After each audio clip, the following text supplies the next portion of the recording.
ओम नमो भगवते वासुदेवाय। ओम नमो भगवते वासुदेवाय। ओम नमो भगवते वासुदेवाय। ओम अज्ञानतिमिरान्धस्य ज्ञानाञ्जनशलाकया चक्षुरुन्मिलितं येन तस्मै श्रीगुरवे नमः। श्रीचैतन्यमनोभीष्टं स्थापितं येन भूतले स्वयं रूपकदा मह्यं ददाति स्वपदान्तिकम्। वन्देऽहं श्रीगुरोः श्रीयुतपदकमलं श्रीगुरून् वैष्णवांश्च।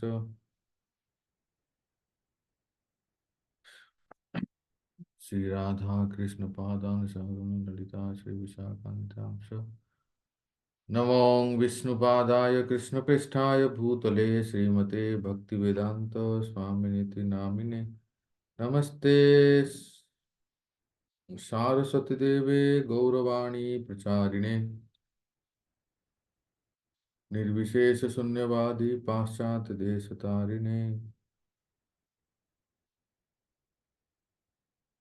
वाञ्छाकल्पतरुभ्यश्च कृपा सिन्धुभ्य एव च पतितानां पावनेभ्यो वैष्णवेभ्यो नमो नमः। जय श्री कृष्ण चैतन्य प्रभु नित्यानंद श्री अद्वैत गदाधर शिवासादि श्री गौर भक्तवृंद।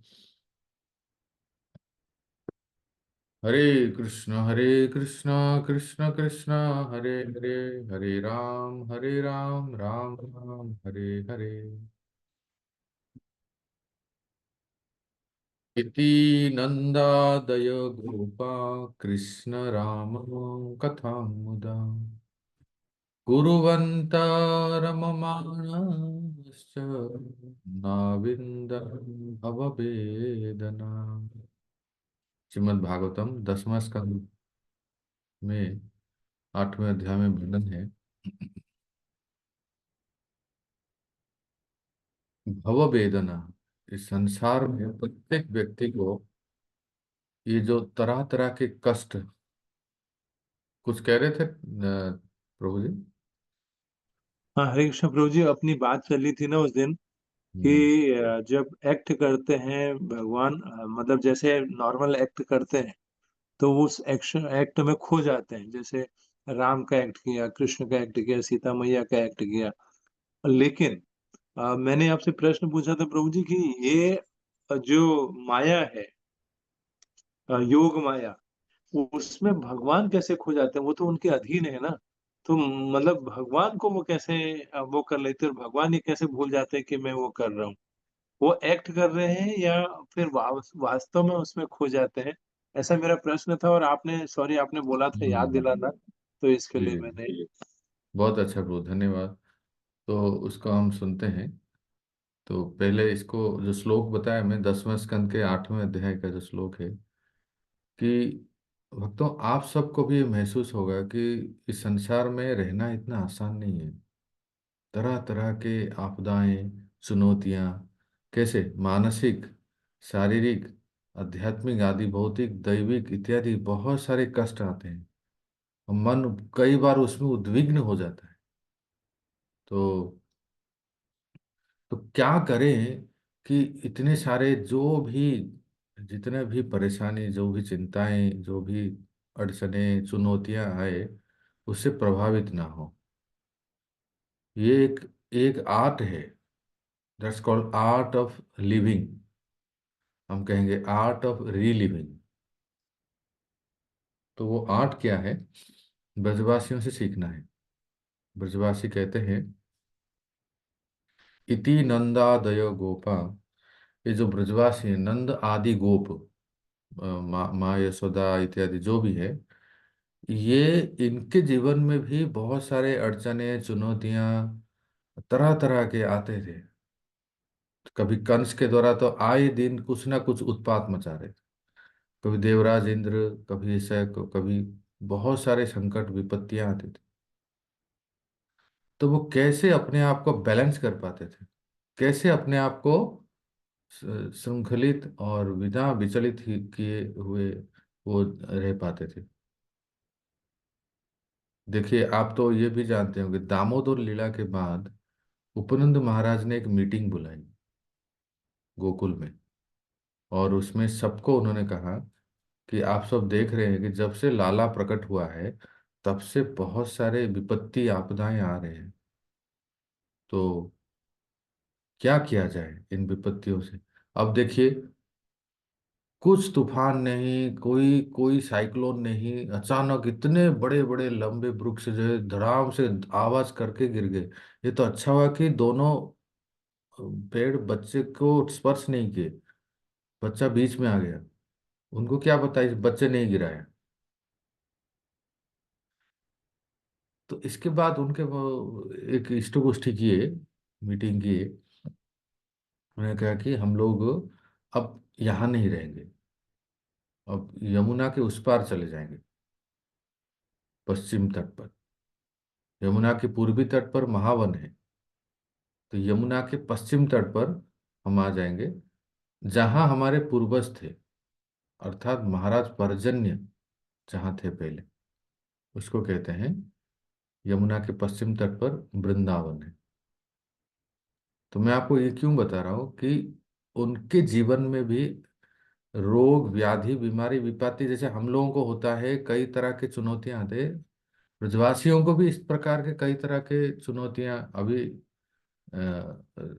जन्म मृत्यु जरा व्याधि तो वहाँ नहीं है आध्यात्मिक जगत में, पर इस जब ये भौतिक जगत में आते हैं लीला करने के लिए, तो उनको भी इस प्रकार के चुनौतियां आते थे। तो वो आर्ट ऑफ रीलिविंग सिखा रहे हैं सुखदेव गोस्वामी, बहुत ही सुंदर श्लोक बोल रहे हैं। हमें भी ब्रजवासियों की तरह होना है। इति नंदा दया गोपा कृष्ण रामम कथांग मुदा, क्योंकि इनका मन, इनका चित्त राम और कृष्ण अर्थात कृष्ण बलराम की कथा में, उनकी लीलाओं में इतना मग्न था कि आए हुए विपत्ति भी उनको प्रभावित नहीं करते थे। तो जरा सोचिए, जितना समय हम भगवत कथा में, भगवान की सुंदर मधुर मधुर लीलाओं में, कथा में और संकीर्तन में रहते हैं, उतना समय हम संसार को पूर्णतः विस्मृत हो जाते हैं। ये सबके अनुभव की बात है। तो यही वो आर्ट है कि एक घंटा भर भी अगर सुने या इसको प्रोलोंग कर लें, थोड़ा अवधि को बढ़ा लें, तो क्या होता है कि आप अभी तो सुन ही रहे हैं, उसके बाद फिर ये जो सीरीज है आप लाइव सुन सकते हैं या तो रिकॉर्डिंग सुन सकते हैं। तो कोई भी कथा हम सुनते हैं तो उसमें हमारा मन लग जाता है। और फिर हम, आज मैंने ग्रुप में एक प्रभुपाद जी का कोट, एक स्टेटमेंट शेयर किया, आप लोग पढ़िए। उसमें प्रभुपाद जी कहते हैं कि स्मरण किसको कहते हैं?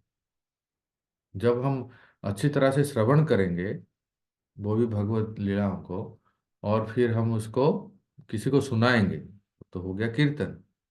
और तब अगले दिन जब हम माला लेके नाम जप करते हैं और ठाकुर जी के सामने बैठते हैं स्वरूप को देखते हुए, तो हमें वही याद आएंगे जो हमने कल रात को सुना था, वही याद आएंगे जो हमने पढ़ा था, वही याद आएंगे जो हमने कहा था। तो इसलिए ये एक प्रैक्टिस है। यह भक्ति को एक मैकेनिकल वे में नहीं करना चाहिए, एक यांत्रिक रूप में बस रूटीन वर्क जैसे कर लिया, स्विच ऑन कर दिया, चालू हो गई। इसको भावनात्मक करने के लिए इन सब कार्यों को, जैसे अभी हम कथा सुन रहे हैं, और इसको स्मरण करना है। तो ये ये विधि है। अभी हमारे ठाकुर नरोत्तम प्रभु जी कह रहे थे, देखिए ऐसा है कि भगवान की माया शक्ति के बारे में थोड़ा आपको मैं बताता हूँ। भगवान जो स्वयं स्वरूप शक्ति अंतरंगा शक्ति में रहते हैं, उस माया शक्ति का नाम है, स्वरूप शक्ति कहेंगे, अंतरंगा शक्ति कहेंगे, या योग माया कहेंगे, जो उनके ही अधीन है। और एक माया शक्ति है भगवान का जिसको बहिरंगा शक्ति कहते हैं। तो ये भी दो प्रकार के हैं, एक है गुण माया और एक है जीव माया। ठीक है, ये जो बहिरंग माया शक्ति है ना, एक है गुण माया और एक है जीव माया। ये गुण माया क्या है और जीव माया क्या है?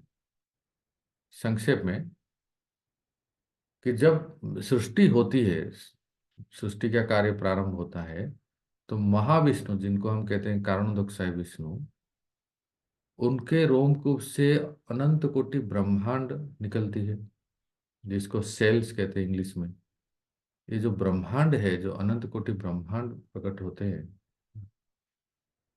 महाविष्णु के शरीर से, और सबसे पहले उसमें जो साम्यावस्था कहेंगे या इनएक्टिव स्टेट मोड में रहते हैं, उसको कहते हैं प्रधान। प्रधान से फिर महतत्व, और धीरे धीरे सृष्टि होती है। तो गुणों, तीन गुण जो है, ये सब इनएक्टिव स्टेट में रहते हैं।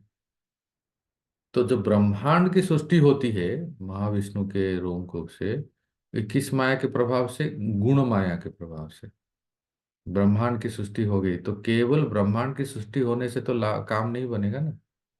अब उस ब्रह्मांड में पॉपुलेशन कैसे होगा? अर्थात पूर्व पूर्व पूर्व पूर्व कर्मों को किए हुए जो जीव अनादिकाल से जो इस भौतिक ब्रह्मांड में है, और पूर्व प्रलय में, पूर्व पूर्व महाप्रलय के समय जब वो महाविष्णु के शरीर में प्रवेश कर चुके थे, और फिर जब सृष्टि होती है, जब ब्रह्मांड फिर प्रकट होते हैं, तो उन जीवों को अपने अपने कर्म के अनुसार उस शरीर देना, ये सब जो कार्य होता है, ये एक दूसरी माया शक्ति है जिसको कहते हैं जीव माया। हम सब इतने बड़े नेटवर्क में फंसे हैं भक्तों, आपको क्या बताऊं। ये आज मैं संक्षेप में बता दिया। ये इसको कभी मैं हरि नाम चिंतामणि क्लास में आपको डायग्राम करके डिटेल में बताऊंगा, स्लाइड्स दिखा के, किस तरह से हम लोग सब गुण माया और जीव माया के अंतर्गत फंसे हैं। यहाँ विस्मृत होना स्वाभाविक है, और हम अपने सबसे बड़ा तो अविद्या, ये अविद्या है क्या है जिसकी वजह से हम दुख भोग रहे हैं? अविद्या यही है कि हम अपने स्वरूप को विस्मृत हो चुके हैं। हम अपने आप को पांडे जी, मिश्रा जी, तिवारी जी, रावत जी, ये जी वो जी, बहुत यही परिचय होता है। मम्मी जी, पापा जी, ये सब कहते हैं, है ना। ये हम लोग का अपने स्वरूप विस्मृति, यही अविद्या है। पर थोड़ा उस तरफ देखिए, आध्यात्मिक जगत में, स्पिरिचुअल वर्ल्ड में, जहाँ योग माया के प्रभाव से भी स्वयं भगवान और ब्रजवासी विस्मृत हो जाते हैं कि वो भगवान है, और ब्रजवासी को भी विस्मृत हो जाते हैं, ब्रजवासी भी विस्मृत हो जाते हैं कि ये भगवान है।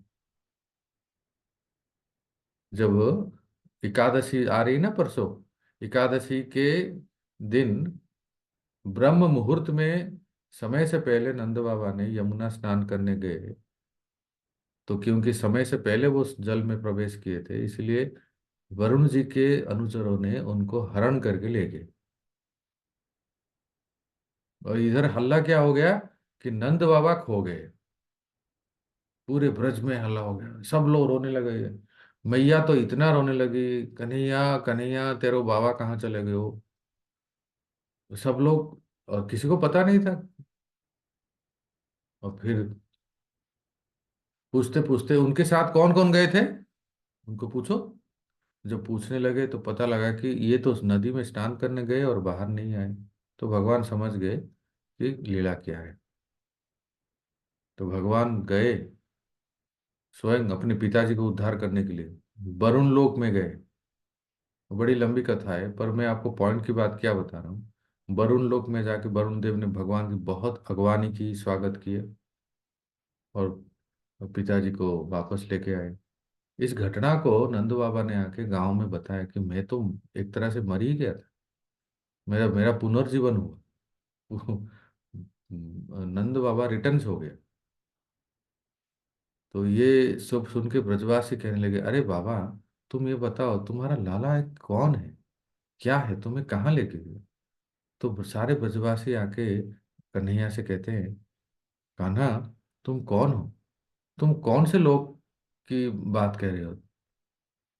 तो इनकी उत्सुकता को देख के कन्हैया ने कहा कि अच्छा, तो आप भी देखना चाहते हो जैसे बाबा ने देखा है, तो चलो।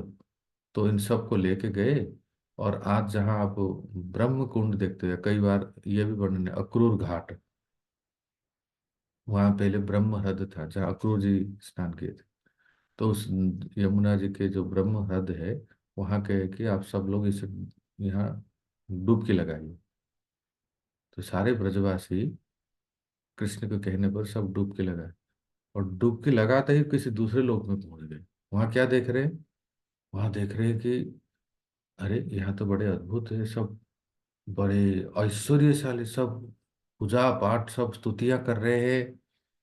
और देखते देखते अरे, हमारा कन्हैया भी यहाँ है, ये क्या कर रहे है? तो कन्हैया को सब स्तुति कर रहे हैं। और बड़े बड़े इंद्र आदि देवताएं सब सब स्तुति कर रहे हैं। तो ये देख के यहाँ तक कि ये लोग राधे राधे जैसे बोल रहे हैं ना, तो वहाँ एक कथावाचक ये कह रहे थे कि,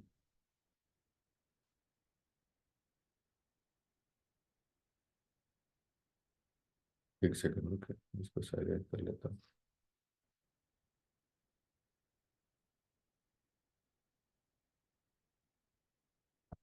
कि कुछ वहाँ के जो देवताएं जो कृष्ण की पूजा कर रहे थे, ये जो भोले भाले ब्रजवासी उनको जाके कहते हैं, राधे राधे जी, राधे राधे। तो वहाँ कौन राधे राधे, कोई बोलता ही नहीं। सब उनके कन्हैया को सब लोग बहुत ऐश्वर्य में पूजा कर रहे हैं, ऐश्वर्य भाव में।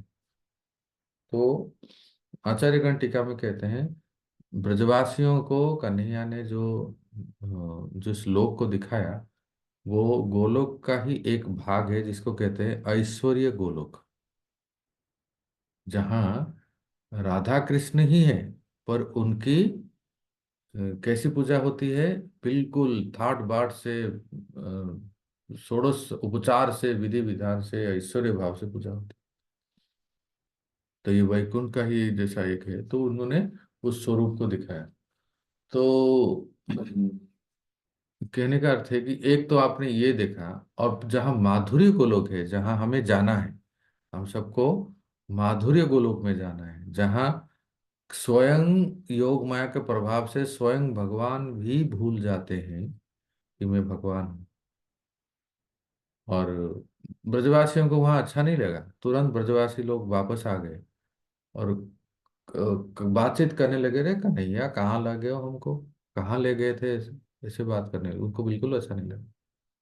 योग माया का प्रभाव ऐसा है जहाँ भगवान स्वयं अपने आप को विस्मृत हो जाते हैं कि मैं स्वयं भगवान हूँ, और लीला में इतने डूब जाते हैं कि वो कोई अभिनय नहीं, कोई नाटक नहीं, वो वास्तव में वो उस सुख का आनंद आस्वादन करते हैं। अगर वो विस्मृत नहीं होंगे ना, तो वो मैया के डांट का सुख का आस्वादन नहीं कर पाएंगे। या अगर सब लोग उनको पूजने लगे, जैसे मैंने आपको उदाहरण दिया, ऐश्वर्य गोलोक में जैसे ब्रजवासी सब देखे तो उनको अच्छा नहीं लगा, ठीक है, सब हमारे लाला को, कन्हैया को सब लोग पूजा कर रहे हैं।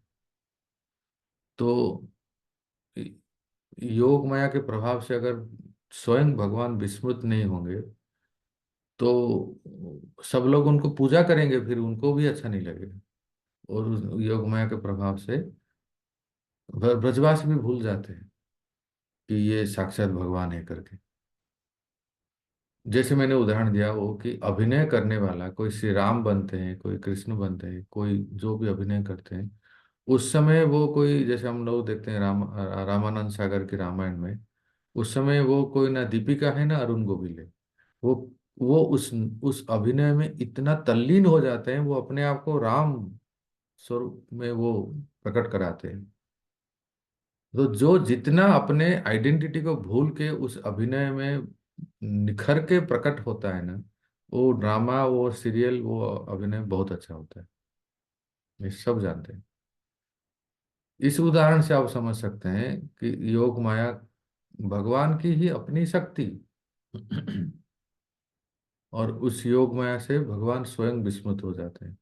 ये केवल गोलोक वृंदावन में ही, मतलब आध्यात्मिक जगत में ऐसा होता है। वैकुंठ से जो परे है। तो यहाँ भी हम लोग क्या कह रहे हैं राकेश जी?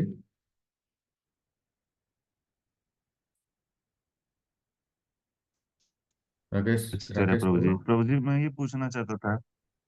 जी, मेरी आवाज आ रही है ना प्रभु जी? हाँ हाँ।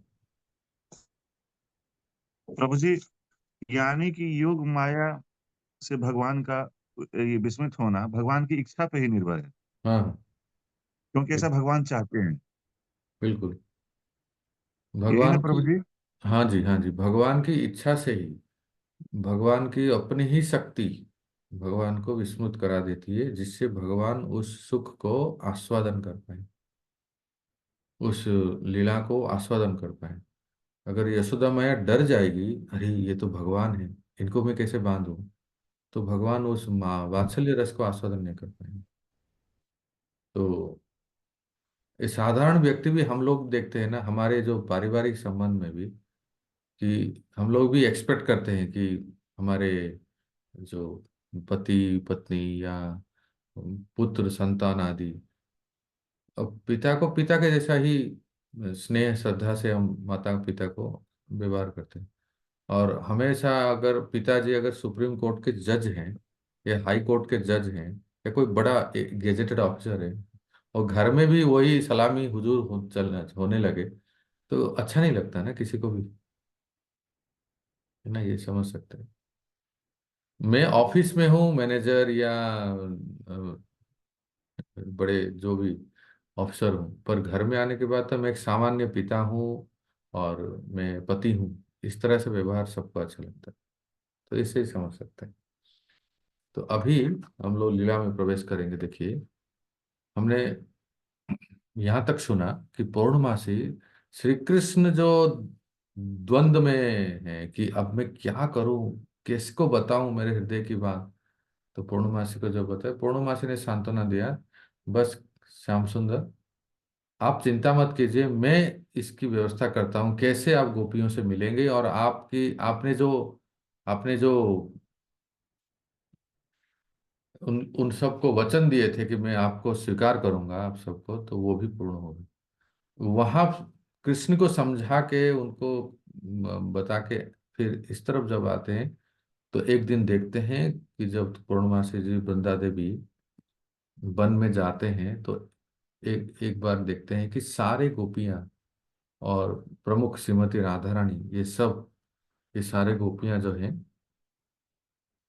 वन के एक प्रदेश में, एक प्रांत में, अर्थात एक बहुत ही घना वन है, वहां श्रीमती राधा रानी और गोपियां सब लोग इतना विरह में रो रहे हैं, झुलस रहे हैं, सब जो है विरह अग्नि में झुलस रहे हैं और बहुत क्रंदन कर रहे हैं बहुत। पूर्णमासी तब देखती है कि द मोस्ट ब्यूटीफुल, सर्वांग सुंदरी, मखेश्वरी क्रियेश्वरी स्वधेश्वरी सुरेश्वरी त्रिवेद भारतीश्वरी प्रमाण शासनेश्वरी, इतना सर्वांग सुंदरी श्रीमती राधा रानी बिल्कुल पीली पड़ गई है, इतना विरह में, इतना माने रोते रोते उनका उनका आंखों से अश्रु बंद ही नहीं हो रहा है, और सारे सखियां उनको संभाल रहे हैं।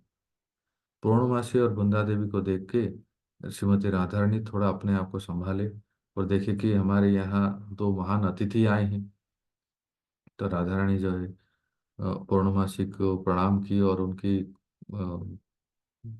कुशल मंगल पूछे, और फिर राधा रानी ने पूछा, हे देवी, आप कुछ मेरे प्यारे श्याम सुंदर की खबर लाए हो, कुछ कृष्ण के बारे में आप मुझे सुनाओगे, बताइए, क्या उन्होंने निर्णय लिया है हमें मिलने के लिए, क्या उन्होंने निर्णय लिया है कि हमें इतने वर्षों के बाद फिर से अपनी दासी के रूप में स्वीकार करने के लिए,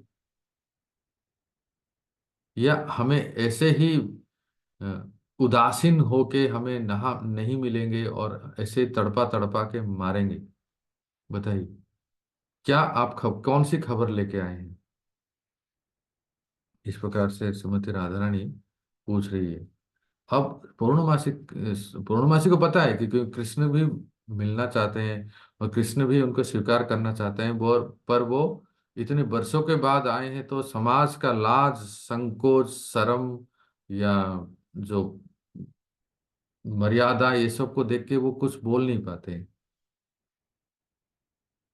तो पूर्णमासी सोचे मैं इन गोपियों को अब मैं कैसे बोलूं। बस उन्होंने गोविंद के बारे में, श्री कृष्ण के बारे में बहुत सुंदर गुणगान की। जानते हो राधे, आप पूछ रहे हो कि क्या हमें वो याद करते हैं। मैं अभी उनसे मिलके आई हूँ, सारा रात सो नहीं पाते हैं। और वास्तविक है। आपने पिछली कथा में सुना ना कि कैसे कृष्ण इतना रोते थे, इतना रोते थे कि तकिया बिस्तर भी भीग जाता था, केवल राधा राधा नाम लेके और गोपियों का नाम लेके। तो ये बात पूर्णमासी जी गोपियों को बोल रहे हैं, श्रीमती राधा रानी को कह रहे हैं कि एक रात्रि ऐसे नहीं बीता हे देवी कि जिस जिस रात्रि को श्री कृष्ण चैन से सो पाए, केवल तुम लोगों को याद कर रहे हैं। इतना सुनते ही ललिता जी क्या बोल रहे हैं सुनिए। ललिता जी तो बामा स्वभावा है, बहुत ही प्रखर है। कहते हैं ये सब दिखावा है। ललिता जी कहते हैं ये सब उस छलिया का दिखावा है और बनावटी है। ये सब वो बस कहने के लिए है। अगर वो सही में हम लोगों को हम लोगों के विरह में है, रात को सो नहीं पाए, आप कह रहे हैं कि रात्रि पूरे पूरी रात्रि जागरण रहे, रोते रहे, तो अभी तक मेरे सखी को मिलने क्यों नहीं आए। इतना दिन हो गया, सबसे मिल रहे हैं, इतने वर्षों के बाद आए तो अपने मैया बाबा से मिल रहे हैं, सखाओं से मिल रहे हैं, गाय चराने जा रहे हैं, सब कुछ कर रहे हैं, और मेरी सखी को क्यों नहीं मिलने आए। तो विशाखा कहती है ये भी कोई कम नहीं है। विशाखा कहती है क्या कह रहे हो ललिता, ये मिलने आएंगे, क्या ये सत्यवादी हैं, क्या अपने वचन के पक्के हैं, क्या आप इनको बचपन से नहीं जानते कितने सत्यवादी हैं। कभी कोई कुछ बात कहे उसको रखें। तो बचपन पे तो हम सुनते ही आ रहे हैं ना, घर घर जाके माखन चोरी किए, माँ ने जब पूछा कहते हैं मैंने माखन नहीं खाया। तो इनके बात पर क्या भरोसा है, क्या विश्वास है। जैसे ही विशाखा ने ललिता और विशाखा जोर एकदम तड़क भड़क करके सुनाने लगी, राधा रानी को कष्ट हुआ बहुत। राधा रानी इतने विरह में थी। सखियो, बस अब इससे आगे कुछ मत बोलो। राधा रानी बहुत व्यथित हो गई। बोलो वो दुख से सहन नहीं कर पाए अपने प्रियतम के बारे में ऐसे कटाक्ष से बात।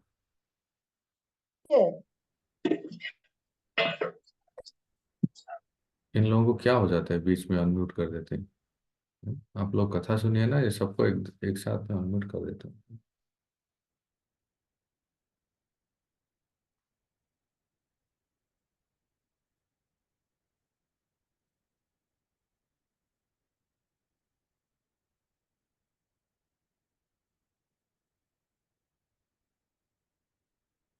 हम्म। कथा में भंग नहीं होना चाहिए। तो फिर श्रीमती राधा रानी पौर्णमासी को कह रही है एक पत्र लिखी, इस पत्र को आप लोग बड़े ध्यान से सुनिए। ये श्रीमती राधा रानी का श्री कृष्ण के प्रति अंतिम पत्र है। कहती है, राधा रानी कहती है हे देवी, हमने रुक्मिणी देवी के बारे में सुना है,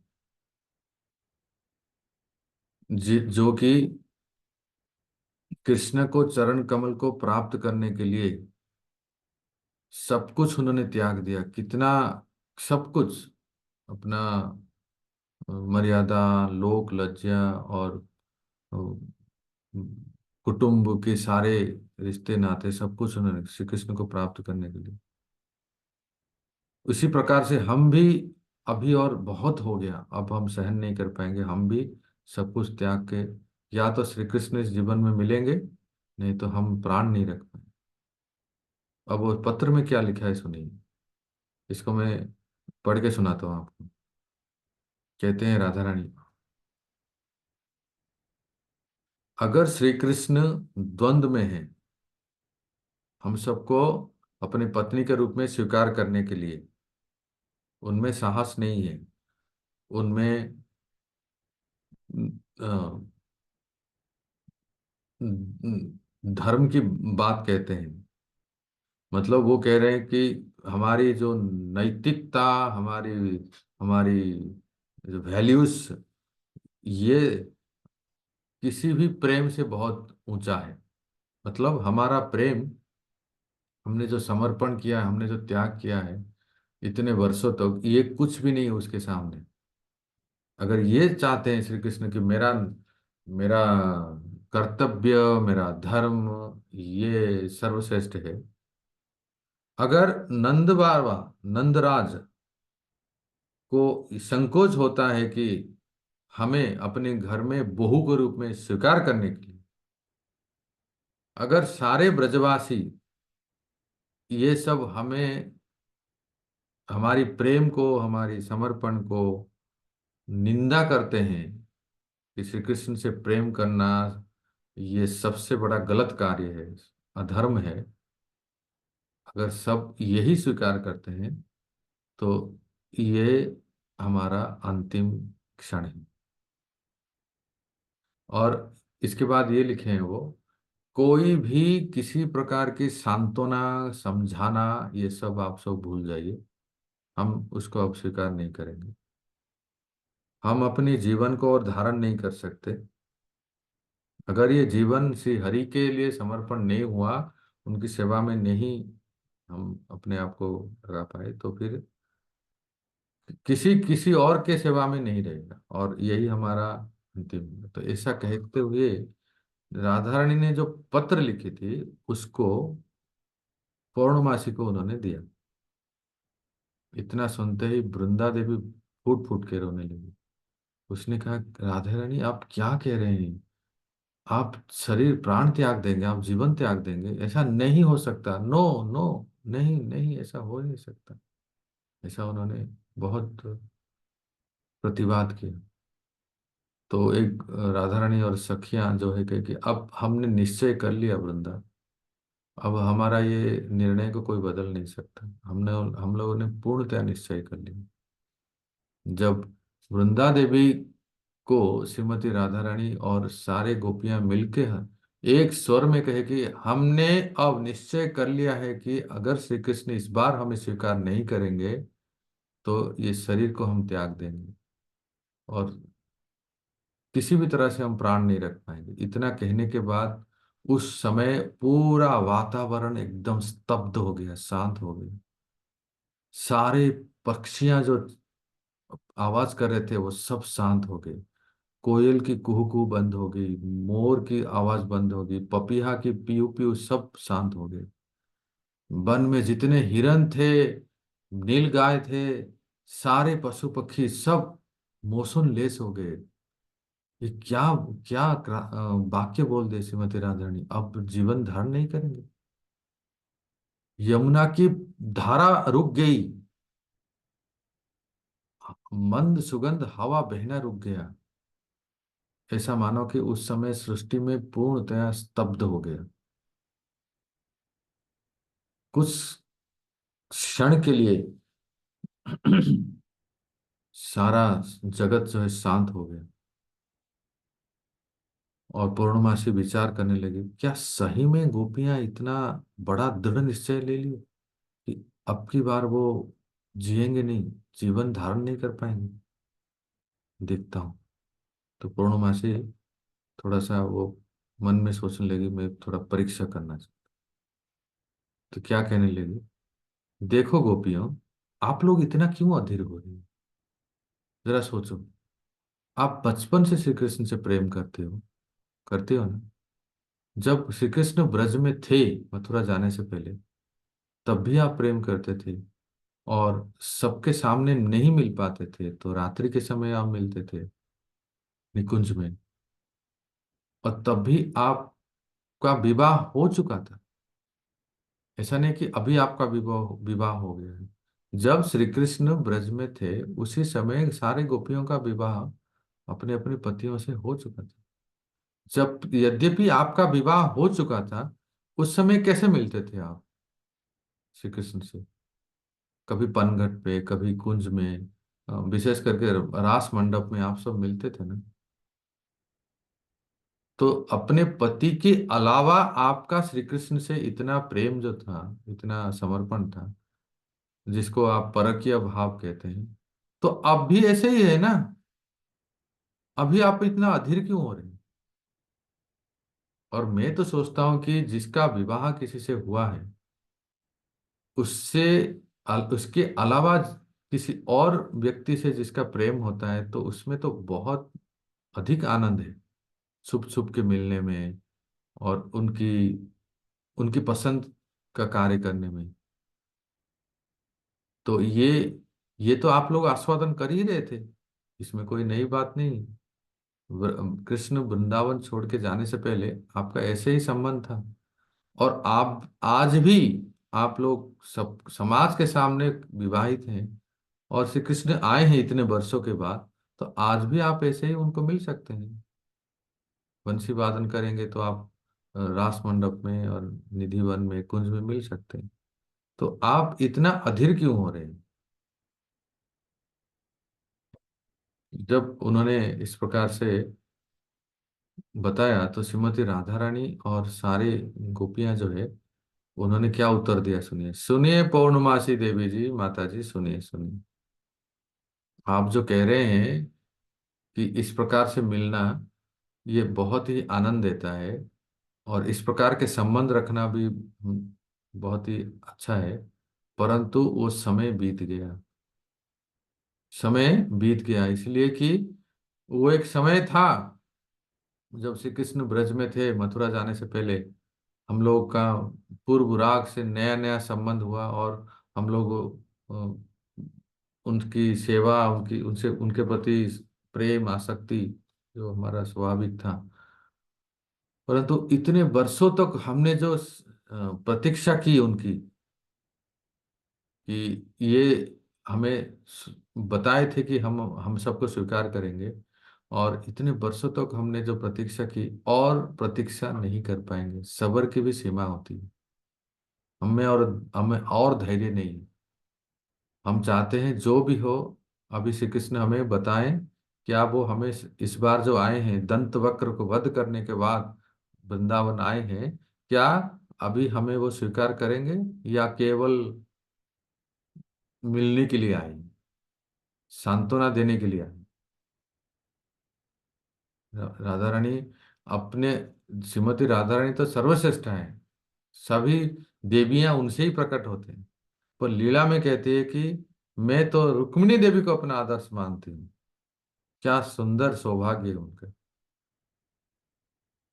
कि इतने कुलीन परिवार के, इतने कुलीन संभ्रांत कौंडिन्यपुर राज के राजकुमारी होने के बावजूद उनके लिए कितना धन ऐश्वर्य और कितने सारे प्रस्ताव, शिशुपाल जैसे दूल्हा ऐसे प्राप्त हुए, पर फिर भी उन्होंने श्री कृष्ण को देखा भी नहीं था। आप लोग पढ़े होंगे 10वें स्कंद में, सुत्वा गुणान भुवनव सुंदरम सुंदराम ते, क्या सुंदर श्लोक है। रुक्मिणी जी का प्रेम पत्र जो है, 12 श्लोक जो है ना, 12 या 14 श्लोक है, उसमें पहला श्लोक कहते हैं रुक्मिणी जी केवल सुन के। और कहाँ से सुने? कौन से जूम क्लास में रुक्मिणी देवी ने श्री कृष्ण के बारे में सुने, बताओ पद्मजा देवी? उनके घर में नारद मुनि आते थे, कौंडिन्यपुर में नारद मुनि आते थे, नारद मुनि का संग। नारद मुनि जानबूझ के आते थे, क्योंकि जानते थे ये साक्षात महालक्ष्मी है। तो इस लीला में अभी तक अपने श्री कृष्ण पति से दर्शन नहीं किए, इसलिए श्री कृष्ण की नाम रूप गुण लीलाओं को उनको बताते थे। उनसे सुन सुन के उन्होंने कृष्ण के प्रति प्रगाढ़ आसक्ति वर्धित की। तो राधा रानी रुक्मिणी देवी को अपना एग्जाम्पल, अपना आदर्श मानती है, कि मैं भी, हम लोग भी रुक्मिणी सत्यभामा जैसे श्री कृष्ण को ही अपने पति के रूप में वर्ण करें। राधा रानी अपनी सखियों की तरफ मुड़ती है, सबको आलिंगन करती है, खूब रोती है, उनका रोदन बंद नहीं होता है। इतना वो अधीर हो जाती है कि वृंदा देवी से सहन नहीं होता है। वृंदा देवी पौर्णमासी की ओर देख के नजरों से वो कुछ संदेश देती है कि आप इतना क्यों तड़पा रहे हैं। आप स्पष्ट रूप से बोल दो ना, अभी अभी तो आप श्री कृष्ण से मिलके आए हो। हम दोनों गए थे ना श्री कृष्ण से मिलने के लिए, और श्री कृष्ण को आपने सांत्वना दिया, और श्री कृष्ण भी तैयार है इन सबको स्वीकार करने के लिए। तो अभी तक आप इनको छुपा क्यों रहे हो, अभी तक इनका परीक्षा क्या क्यों ले रहे हो। पूर्णमासी भी आंखों ही आंसू, आंखों में वृंदा देवी की प्रश्न का उत्तर देके स्वीकार कर रहे हैं। हाँ हाँ, मैं अवश्य बोलूंगा। तो वो गोपियों को, रोती हुई गोपियों को, केवल गोपी नहीं, रोती हुई गोपियों को बोले कि हे श्री हरि के प्रियाओं, श्री कृष्ण के प्रियाओं, आप दुखी मत हो। अभी मैं आपको जो कह रहा हूं उसको ध्यान से सुनो। क्या आप कभी सोच सकते हैं कि कृष्ण आपसे इंडिफरेंट हो जाएंगे? क्या आप कभी सोच सकते हैं कि श्री कृष्ण इतने वर्षों के बाद जो आए हैं आपको, आपके प्रति उदासीन रहेंगे? जैसे आप उनके लिए रोती रहती हो, बिलखती रहती हो, उसी प्रकार से वो भी तुम्हारे लिए बहुत रोते हैं। रात रात भर रोते हैं। उनको निद्रा भी नहीं आती है, पर अपने दुख को किसको बताएं? क्या नंद बाबा से बताएंगे? क्या मैया यशोदा से बताएंगे? या अतुल्या देवी से बताएंगे? या कौन सी सखा को बताएंगे? कौन उनके दुख को, उनके दर्द को समझ सकता है? क्योंकि सबके सामने बताया भी नहीं जाता है ना, सब नहीं समझ पाएंगे। इतना सुनते ही राधा रानी कहते हैं, मुझे पता है देवी, श्री कृष्ण मेरे विरह में कितना रोते हैं मुझे पता है। कि- क्योंकि मैं जितना विरह अनुभव करती हूँ, उतना ही बल्कि उससे ज्यादा श्री कृष्ण मेरे विरह का अनुभव करते हैं। पर मुझे बताओ पूर्णमासी देवी, क्या हम ये विरह में रोते ही रहेंगे या कभी मिलन होगा? हमारा जीवन क्या केवल ऐसे रोते रोते ही बीत जाएगी? क्या वो अपने प्रॉमिस, अपनी अपनी शपथ को वो पूर्ण कर पाएंगे? श्रीमती राधा रानी को सांत्वना देते ही पूर्णमासी कहती है कि हे राधे, श्री कृष्ण को सब पता है। और इस बार जो आए हैं ना, केवल मिलने के लिए नहीं आए, आपको कोई सांत्वना देने के लिए नहीं आए, स्वीकार करने के लिए नहीं। पर वो संकोच कर रहे हैं कि समस्त ब्रजवासियों के सामने इस प्रस्ताव को कैसे रखें वो, और वो मैं करूंगी। पूर्णमासी कहती है वो मैं सबके सामने इस भेद को खोलूंगी कि वास्तविकता क्या है। तब जाके श्री हरि आपको अपने प्रियाओं के रूप में, अपनी पत्नी के रूप में स्वीकार करेंगे। इतना सुनते ही राधा रानी अपनी आंखों से सारे आंसुओं को पोंछने लगी और आश्चर्य होकर पूर्णमासी की ओर देखने लगी। क्यों देखने लगी? क्योंकि श्रीमती राधा रानी आदि गोपियों को भी पता नहीं था कि वास्तव में इनका विवाह जो हुआ है वो माया है। इनको कोई पुरुष स्पर्श भी नहीं कर सकता। ये तो यही मानते हैं कि हमारा तो विवाह हो चुका है, ये सब हमारे पति हैं, हम श्री कृष्ण से कैसे मिल सकते हैं। तो सब लोग आश्चर्य होकर पूर्णमासी की ओर देख रहे हैं। पूर्णमासी कह रहे हैं, हाँ मैं सत्य कह रहा हूँ। मैं ये समस्त गोकुल वासियों के सामने प्रकट करा के प्रमाणित करके बता दूंगा, आप सबका विवाह किसी भी गोप से नहीं हुआ है। आप सब सुरक्षित और आप सब सती हैं। कोई हो ही नहीं सकता जो आपको स्पर्श कर सके। पूर्णमासी और वृंदा देवी को देखते हुए सबके सामने कह रहे हैं, एक समय ऐसे आएगा, बस आप थोड़ा सा धैर्य धारण करें। मैं ये स्पष्ट रूप से एक बहुत बड़ा इष्ट गोष्ठी बुलाऊंगी, जिसमें समस्त ब्रजवासियों के सामने ये मैं प्रमाणित कर दूंगी कि आप सब कितने सती हो और आप कैसे किसी का विवाह नहीं हुआ। तो ललिता को बड़ा आश्चर्य हुआ कि सब सारे गोपियों का विवाह हुआ है ना, सब गोपियां बड़े आश्चर्य होकर सुन रहे थे, पूर्णमासी क्या कह रही है, ये तो बड़ी कोई योगिनी है, कुछ करामत करेगी क्या? ललिता कहती है, क्या सही में हम सबका विवाह नहीं हुआ है? क्या सही में हमारा कोई ससुराल नहीं है? तो ये जो हम देख रहे हैं, हमारा जब विवाह हुआ, हमारे पति हैं, हमारे सास ससुर हैं, फिर ये क्या है सब? क्या आप सत्य बताएंगे सबके सामने? मैं तो हम सब तो इतना जानते हैं कि इस ब्रज में पुरुष केवल तो एक ही है, और श्री कृष्ण है, बाकी सारी गोपियां सिर्फ उनकी। पूर्णमासी कह रही है, हे गोपिकाओं, विश्वास करो मेरी बात के ऊपर, मैं ब्राह्मणी हूं, कभी असत्य नहीं बोलते, ऐसा ही है, और धैर्य धारण करो। और गोपियां सब अपने आपस में एक दूसरे से बात कर रहे हैं, ये पूर्णमासी देवी क्या कह रही है, हमारा विवाह नहीं हुआ है, क्या हमारा ससुराल नहीं हुआ है, हम अभी भी बिल्कुल सती हैं, और हम हमारा पति केवल श्री कृष्ण ही है, फिर ये जो विवाह हुआ है, इतने वर्षों तक हम अपने पति के साथ हैं, सास ससुर के साथ हैं, ये सब क्या है फिर? श्रीमती राधा रानी भी आश्चर्य होके, थर थर कांप के पूर्णमासी से कह रही है, हे देवी, हे ब्राह्मणी, आपकी बातों को सुन के हमें अच्छा तो लग रहा है, और हमें विश्वास भी है, आप अवश्य कुछ हमारे हित के लिए करोगे, पर हमारी तरफ से हम अपना संकल्प आपको बताते हैं, सुनिए। अब राधा रानी सीता देवी की याद करिए। कभी रुक्मिणी, कभी सीता देवी कहती है, सीता देवी, सीता, हमने सुना है, उन्हें राधा रानी भी राम कथा सुनी है ना, इसलिए कहती है, हमने सुना है, हमने अपने बड़ों से सुना है और पढ़ा भी है कि देवी सीता अपने प्रियतम श्री रामचंद्र से विरह में रावण के द्वारा हरण की गई, और कितना कष्ट, कितना कष्ट, कठिनता से वो समय बिताए, पर फिर भी अपने अपने पति श्री रामचंद्र को त्याग नहीं, रावण के किसी भी प्रलोभन में नहीं आए, अपने जान, अपने जीवन को देने के लिए त्याग हुई, पर श्री राम के बिना किसी को वो अपने पति के रूप में स्वीकार नहीं की। सीता देवी मेरे आदर्श हैं। कौन कह रही है? राधा रानी कहती है, रुक्मिणी, फिर से रुक्मिणी को याद कर, रुक्मिणी ने कितना कष्टों को झेला है, उसके घर वाले उसको कितना प्रतिबंध लगाए, फिर भी उन्होंने श्याम सुंदर को ही अपने पति के रूप में चुना।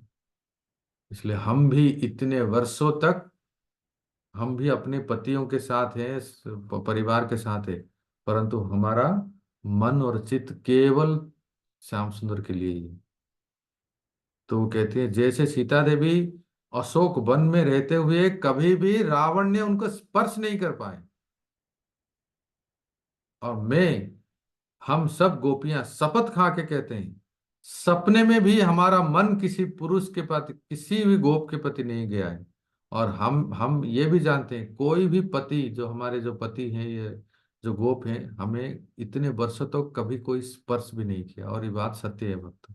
आपको भी सुन के आश्चर्य लगेगा कि इतना वर्ष हो गया विवाह होके गोपियों का, कोई भी पति, जो गोप हैं, उनको कोई स्पर्श नहीं कर पाए। क्यों, कैसे कर पाएंगे बताइए? जो भगवान की अंतरंगा शक्ति है, उनको तटस्थ शक्ति स्पर्श भी नहीं कर पाई, वो तो भगवान की स्वरूप शक्ति है ना। क्या रावण ने सीता को स्पर्श कर पाया? नहीं, वो तो जो लेके गए वो तो छाया सीता थी,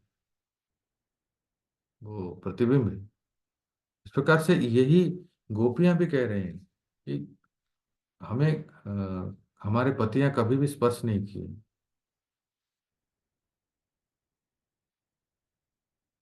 तो आपस में एक दूसरे से बात कर रही हैं सारी गोपियां। एक गोपी कह रही है कि श्री कृष्ण ने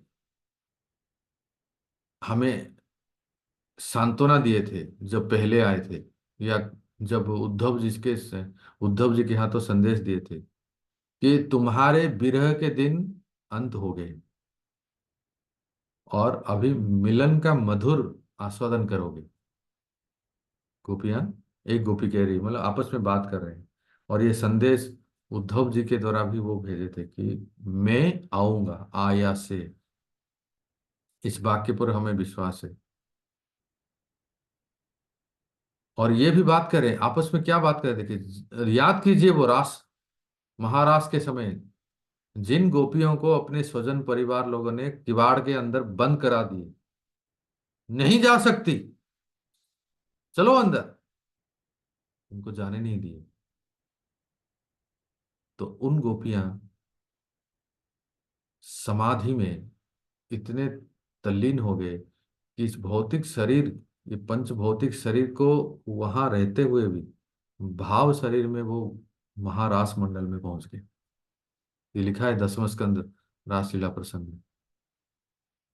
ये यहाँ भी लिखा है, यहाँ तक कि ब्राह्मण पत्नियों के प्रसंग में भी लिखा है। आप खोल के देख सकते हैं। यज्ञ पत्नियां ब्राह्मण पत्नियों को जब जब सारे चले गए, कुछ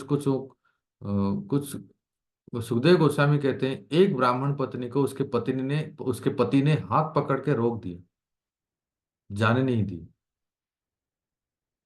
और वो अंदर, दरवाजे के अंदर उसको रोक दिए। तो उस ब्राह्मणी ने, वो लोग भी तो श्री कृष्ण को कभी देखे नहीं थे ना, केवल सुने थे। जिस स्वरूप को सुने थे उस स्वरूप को स्मरण किए, इतना स्मरण किए, इतना स्मरण किए, इतना स्मरण किए कि वो भौतिक शरीर वहां का वहां रह गया और भाव शरीर में वो श्री कृष्ण के पास चले गए। ये बहुत ऊंचा स्तर है, ये साधारण व्यक्ति के पक्ष में संभव नहीं है। तो और एक गोपी कह रही है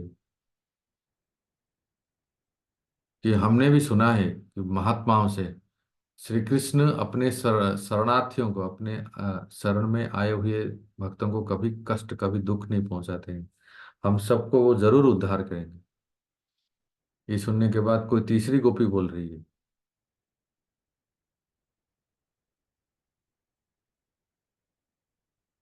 यही बात कि श्री कृष्ण जो है वास्तव में और किसी के नहीं है।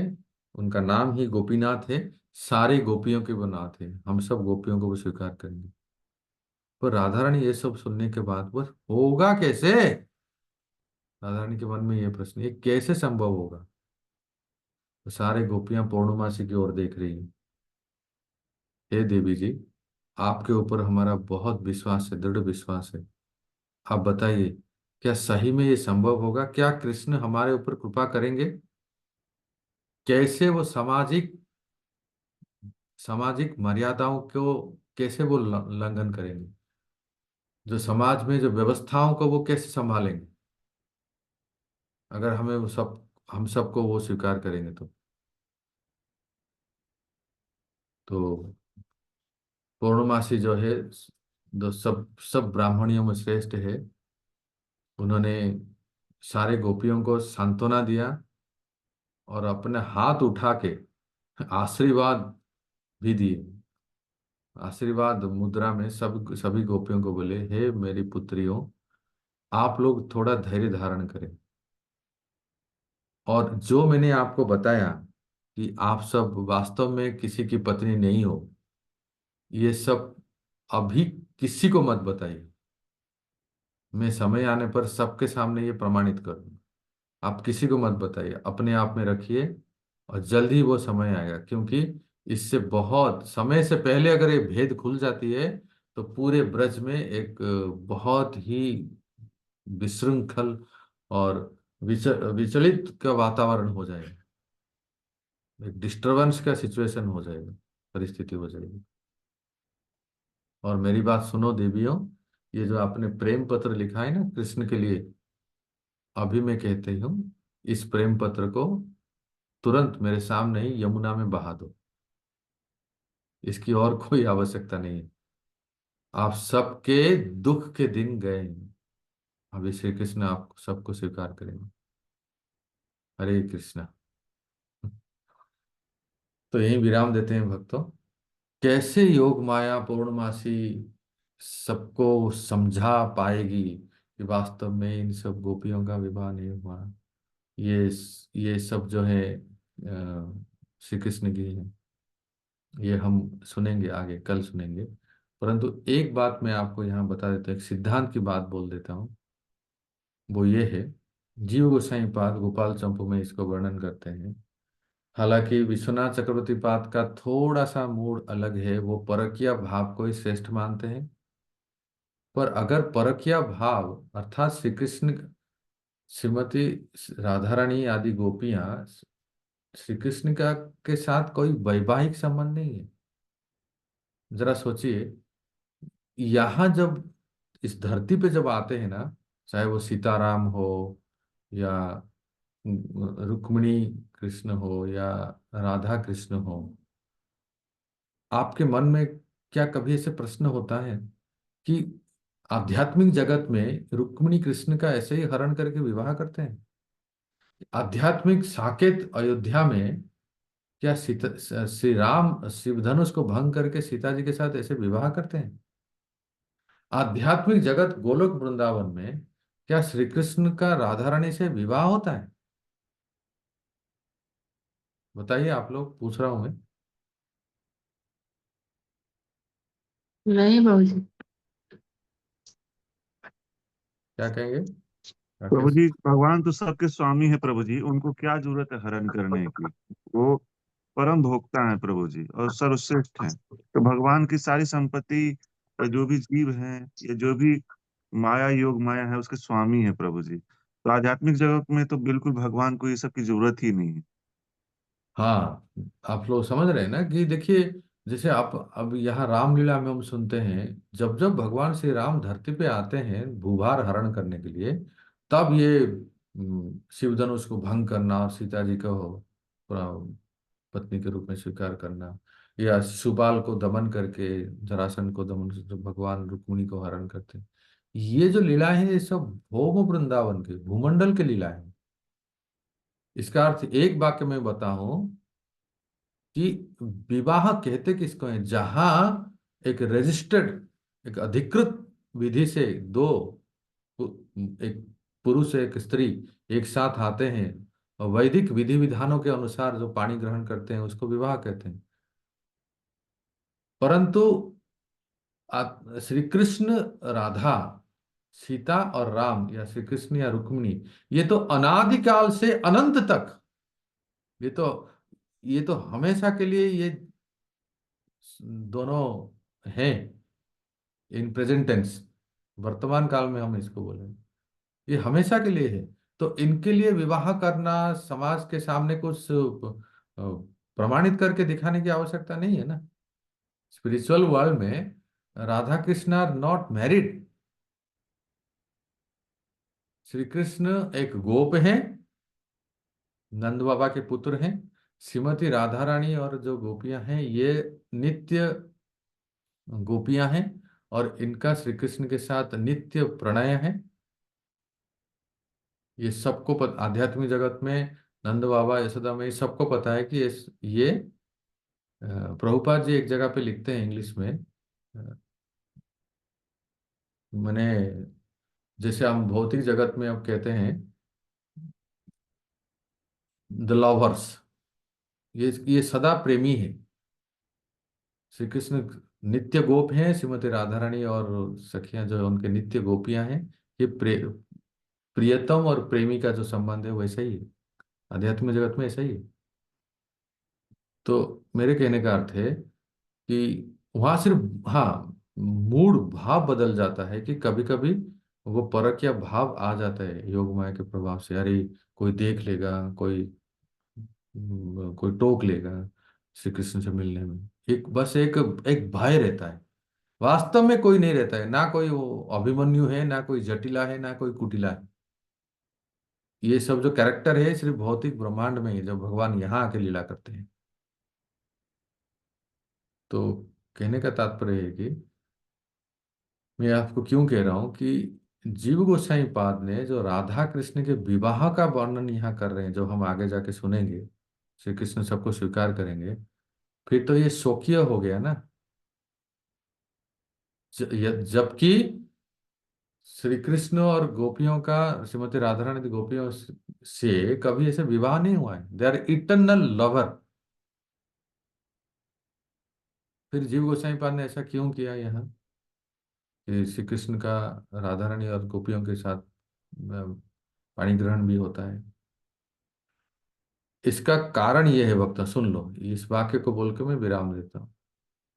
अभी जो आपने सुना कि योग माया ने कहा कि आप सबका विवाह किसी से नहीं हुआ है, वो सब माया थी, जैसे आप सुनते हो सिद्धांत की दृष्टि से श्री कृष्ण विस्तार करते हैं ना, श्री कृष्ण बलराम होते हैं, बलराम से फिर वो चतुर्भुज होते हैं, फिर संकर्षण वासुदेव प्रद्युम्न अनिरुद्ध, जैसे विस्तार करते हैं नारायण इत्यादि होते हैं, उसी प्रकार से श्रीमती राधा रानी भी विस्तार करती है, उसी प्रकार से ब्रजवासियों का विस्तार भी होता है।